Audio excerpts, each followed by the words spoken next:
For 5 years, my husband believed we were paying exorbitant rent for our apartment. He had no idea the landlord was me, and his monthly payments were going straight into my secret savings account. For the past 5 years, my husband Mark and I have been living a lie that I carefully constructed, brick by invisible brick, right under his nose. The lie is this apartment. To him and to his mother Brenda, these walls represent our biggest monthly expense. A beautiful, spacious 2-bedroom in a decent part of the city that we're lucky to afford. They think we pay a hefty rent check every month to a faceless property management company. The truth? The only person that money goes to is me. I own this place. I bought it outright with an inheritance from my grandmother 2 years before Mark and I even got married. The lie wasn't born from a place of malice. It was born from a place of self-preservation. When Mark and I were looking to move in together, he was, let's say, creatively ambitious with his finances. He had a trail of failed business ventures behind him, from a gourmet dog biscuit delivery service to an app that was supposed to identify houseplants by the sound of their leaves rustling. He's a wonderful man in so many ways. Kind, funny, loving, but when it comes to money, he has holes in his pockets. And his mother, Brenda, has a sense of entitlement that could power a small city. I just knew that if they were aware I owned a valuable piece of property, the dynamic would shift instantly. It wouldn't be our home, it would be my asset. Brenda would suggest we sell it to fund Mark's next guaranteed success. Mark would stop trying so hard to contribute, figuring we were set. The money I diligently transferred from our joint account to my personal savings account every month, the exact amount of the rent would be seen as a slush fund for their whims. So I created a fictional landlord. I printed out a fake lease agreement from the internet. I set up an email address for Oakwood Property Management that I would occasionally use to send myself notifications about building maintenance. For 5 years, it worked perfectly. The arrangement allowed Mark to feel like he was contributing to our major expense, which was important for his pride.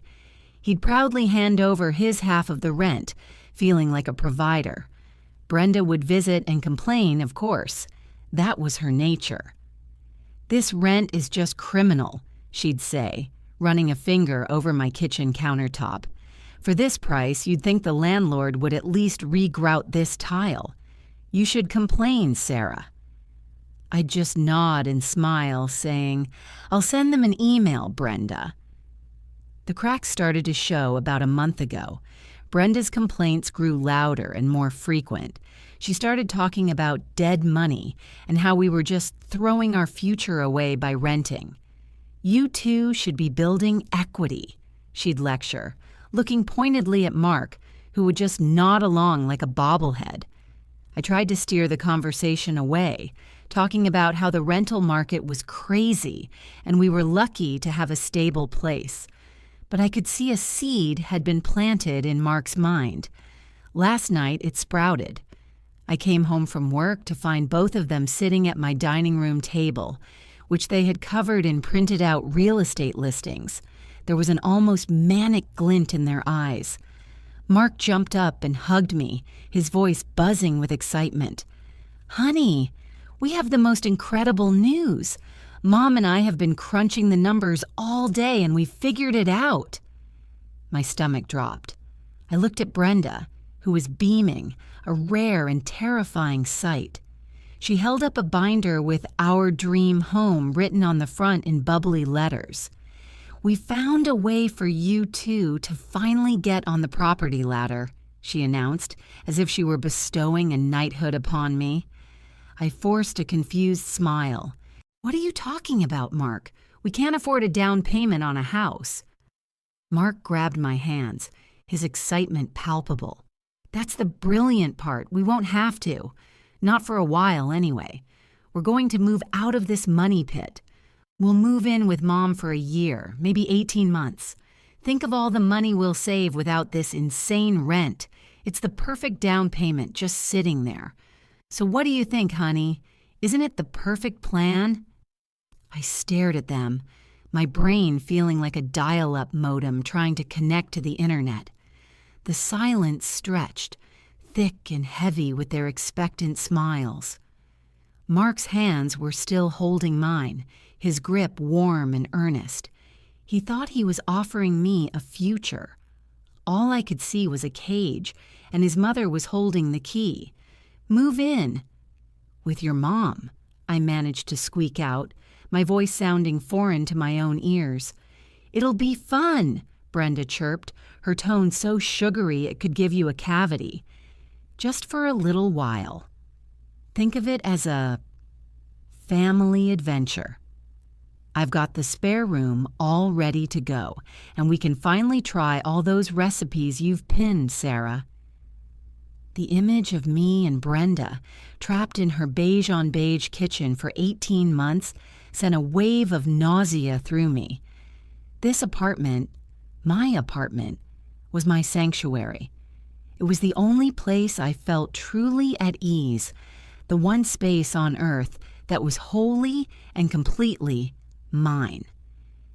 The idea of trading it for Brenda's guest room, with its potpourri bowls and judgmental floral wallpaper, was a waking nightmare.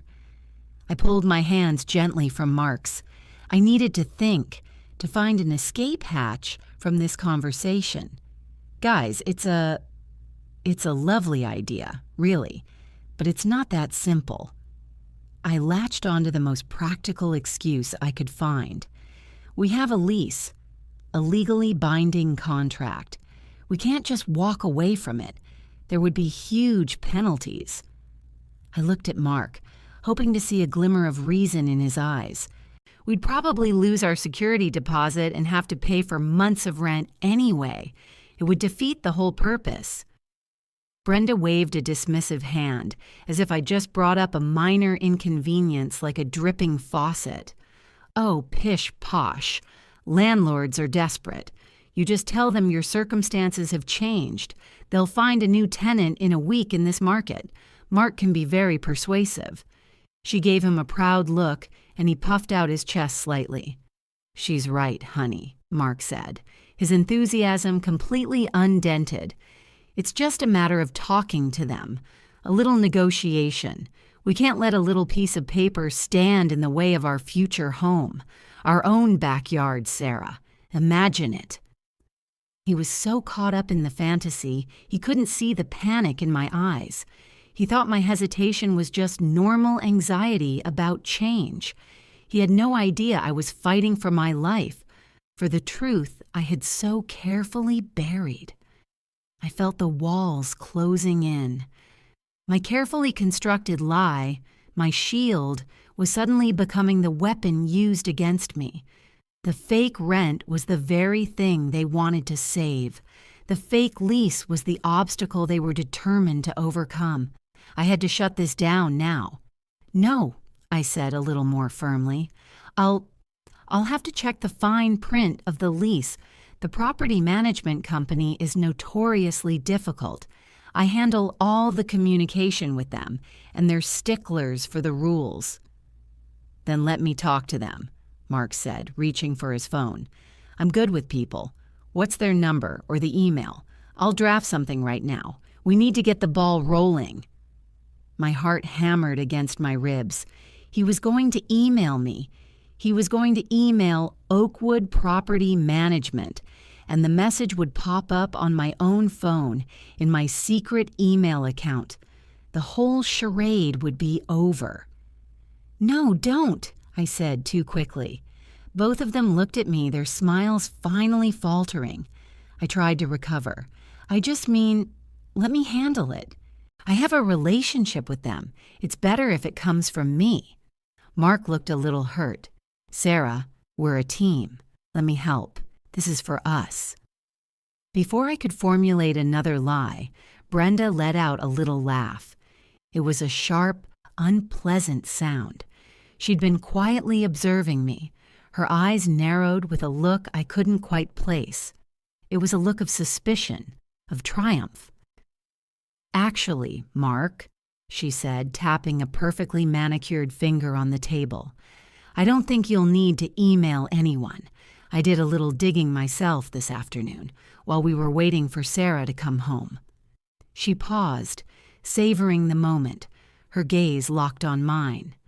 "It's a funny thing, public records. You'd be amazed what you can find. For instance, I looked up the owner of this specific unit. And you're right, honey, this Oakwood Property Management doesn't seem to own it. In fact, they don't seem to exist at all.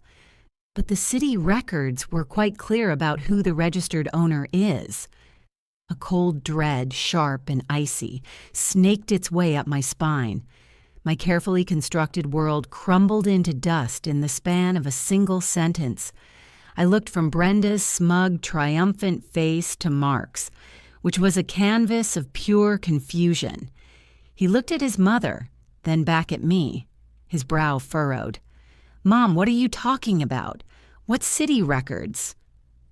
Brenda didn't take her eyes off me. It felt like a predator cornering its prey.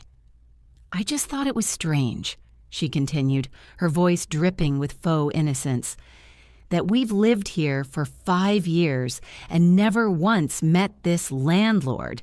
No holiday card, no agent popping by for an inspection. So I paid a small fee online. It's all public information, you see. Who pays the property taxes?"